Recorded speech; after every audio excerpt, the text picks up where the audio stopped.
एक दिन गौतम बुद्ध अपने शिष्यों के साथ एकदम शांत बैठे हुए थे। उन्हें इस प्रकार बैठे हुए देख शिष्य चिंतित हुए कि कहीं वह अस्वस्थ तो नहीं है।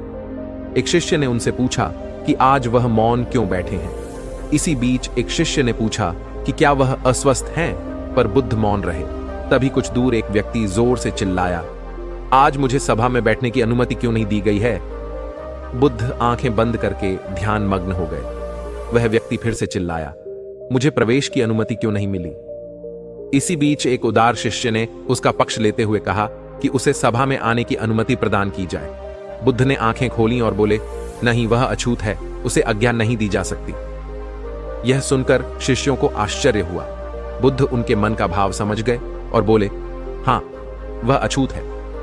इस पर कई शिष्य बोले, हमारे आश्रम में जात पात का कोई भेद ही नहीं, फिर वह अछूत कैसे हो गया।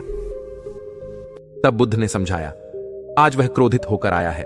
क्रोध से जीवन की एकाग्रता भंग होती है। क्रोधी व्यक्ति मानसिक हिंसा कर बैठता है, इसलिए जब तक वह क्रोध में रहता है तब तक अछूत होता है।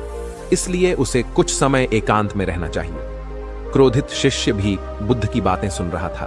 पश्चाताप की अग्नि में तप कर वह समझ चुका था कि अहिंसा ही मनुष्य का महान कर्तव्य और परम धर्म है।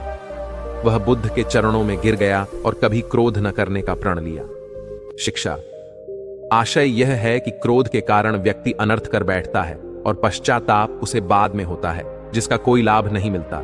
इसलिए हमें क्रोध नहीं करना चाहिए। असल मायने में क्रोधित व्यक्ति अछूत हो जाता है और उसे अकेला रहने देना चाहिए। क्रोध करने